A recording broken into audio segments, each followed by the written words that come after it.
तो आज हम एक बार ये ड्राइंग पढ़ना सीख रहे हैं कि ड्राइंग हम लिफ्ट की कैसे पढ़ते हैं। ये एक आपका वेल प्लान आता है, इसको हम कहते हैं वेल प्लान लिफ्ट का। इसके अंदर बेसिक एक लिफ्ट की जो डायमेंशन होती है वो दी हुई होती है। हम स्टार्टिंग करेंगे स्टार्टिंग से। सबसे पहले लिफ्ट का वेल साइज़ जो शाफ्ट होती है कि जिसके अंदर लिफ्ट लगनी होगी वो दिखाएंगे। तो ये एक आपका शाफ्ट साइज़ हो गया, 1500 डेप्थ हो गई, ये 1530 विड्थ हो गई। लिफ्ट के अंदर हमेशा डेप्थ पहली बोली जाती है और बाद में पहले हमेशा विड्थ बोली जाती है, हमेशा पहले विड्थ बोली जाती है फिर डेप्थ बोलते हैं। तो शाफ्ट का साइज़ जब भी आप बताएंगे तो आप जैसे इस केस में बोलोगे 1530 बाय 1500 कि 1530 आपकी विड्थ हो गई और 1500 डेप्थ हो गई, ये अज्यूम्ड माना जाएगा। लेकिन फिर भी हमेशा कंफर्म कीजिए कि 1530 विड्थ है एंड 1500 डेप्थ है। ये आपकी शाफ्ट साइज़ हो गई। उसके बाद आते हैं ब्रैकेट पे, जो स्टार्टिंग में लिफ्ट में लगना चालू होता है। ये ब्रैकेट है, इसको जीपी ब्रैकेट कहेंगे, इसको कॉम्बिनेशन ब्रैकेट कहेंगे या फिर चेयर ब्रैकेट। ये जीपी ब्रैकेट आपका इसका साइज़ दिया हुआ है 65 mm। इसको मैं थोड़ा सा पतला कर दूं आपको समझाने के लिए।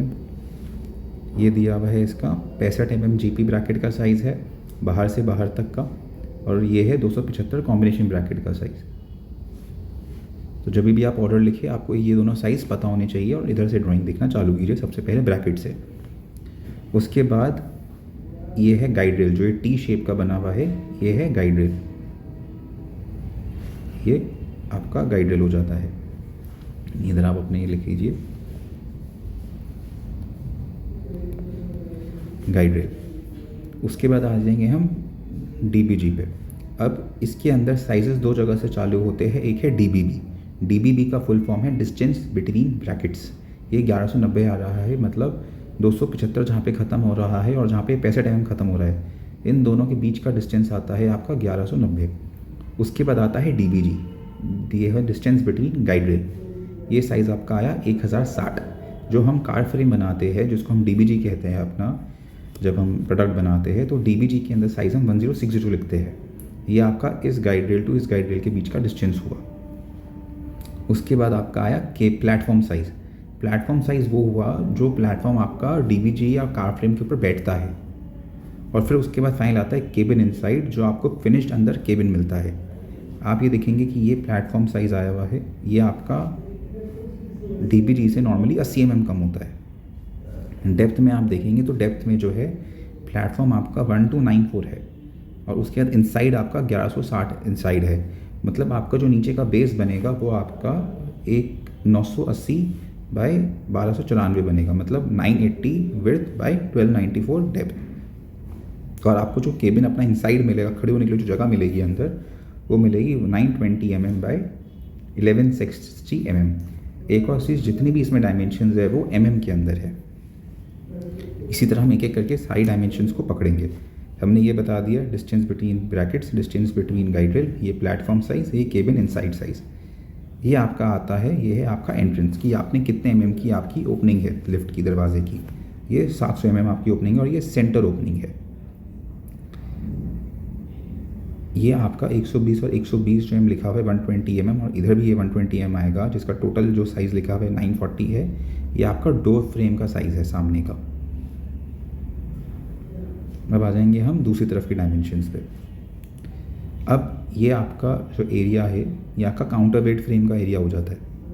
काउंटर वेट फ्रेम एरिया के अंदर आपका स्टार्टिंग करते हैं डीबीबी। अगेन इधर वापस डीबीबी आया है। ये जो लेफ्ट आपके राइट साइड में जो ये गाइड रेल और ये गाइड रेल है, ये काउंटर गाइड रेल हो गई, ये और ये कार रेल है। गाइड रेल दोनों ही हैं, लेकिन ये इसके अंदर जैसे ड्राइंग में इसमें शायद मेंशन नहीं हुआ हुआ, हम एक बार चेक करते हैं।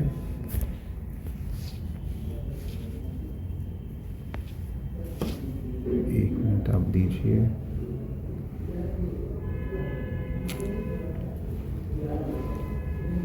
खैर, तो इसके अंदर आपका गाइड रेल जो है वो 9 mm की कार गाइड रेल है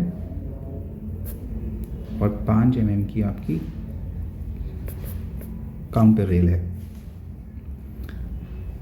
इसके पीछे जो डिस्टेंस है वो है डीबीबी, डिस्टेंस बिटवीन ब्रैकेट्स, इस लेग से लेके इस लेग के बीच का डिस्टेंस। और डीबीजी हो गया वापस से इस गाइड रेल से लेके इस गाइड रेल का डिस्टेंस 850 डीबीजी। ये काउंटर वेट फ्रेम हो गया 790 का। मतलब जो आपका counter weight frame end to end size में इसका क्या रहेगा, वो हो गया आपका काउंटर वेट फ्रेम का साइज़ जो है 790 mm। ये जो साइज़ है आपका, ये हो गया फिलर वेट का साइज़, जो आपका फिलर वेट बनेगा, जो बैलेंसिंग करता है, जिसको बट्टा या फिलर वेट बोलते हैं हम, या काउंटर ब्लॉक। वो आपकी विड्थ है 127 mm।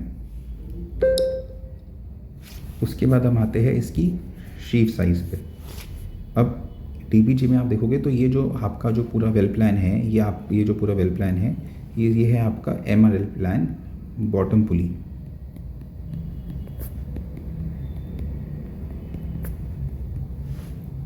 ये बॉटम पुली प्लान है आपका।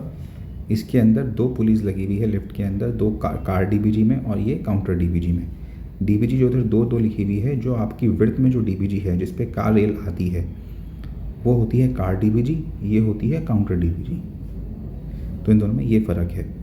तो MRL बॉटम पुली में 2 पुलीज़ जो है कार फ्रेम के नीचे लगती है और 1 पुली काउंटर डीबीजी के ऊपर लगती है। इसमें आप देखेंगे तो सारी पुली का साइज़ दिया हुआ है। ये 300 की पुली है, ये भी 300 की है, और ये काउंटर में भी 300 की पुली लिखा हुआ है, जहाँ पे हर जगह साइज़ लिखे हुए हैं 300 300। ये जो साइन होता है आपका, ये डायमीटर का साइज़ होता है, ये डायमीटर है, तो 300 डायमीटर। अब इधर जो आप देखोगे 240 लिखा है, ये इन्होंने मशीन शीव का साइज़ दिया हुआ है, जो आपकी दोनों पुली के बीच का डिस्टेंस है। तो इधर मशीन शीव लगेगी आपकी। ये है आपके बेसिक एक ड्राइंग पढ़ने की बेसिक रिक्वायरमेंट। अब इसके अंदर एक चीज़ और पेंडिंग है, जो आपका ये डिस्टेंस दिया हुआ है 115, ये आपका गाइड रेल का सेंटर दिया हुआ है फ्रॉम वॉल, कि गाइड रेल वॉल से 115 के सेंटर पे लगेगी। इसी तरह जो इस गाइड रेल की पोजीशनिंग है, उसका भी सेंटर आपका आता है कि आगे की दीवार से 715 प्लस 225, ये आपका 935 mm के गाइड रेल पे ये सेंटर लगेगी। इसका ये डायमेंशन है। जो ये साइज़ है 220 mm, ये आपके केबिन का आगे का जैम का साइज़ है, लेफ्ट साइड का। इसको आगे के हिस्से को हम जैम बोलते हैं। ये डिस्टेंस बीच के लिफ्ट रनिंग डिस्टेंस होता है, जिसको 30 mm आपका नॉर्मली होता है। ये 30 mm का रनिंग डिस्टेंस होता है क्लियर। 54 mm की आपकी आगे की सिल है, जिस पे दरवाज़ा चलता है। ये स्टैंडर्ड जो आता है, ये आपका 60 mm आता है, जो डोर फ्रेम की डेप्थ है ये।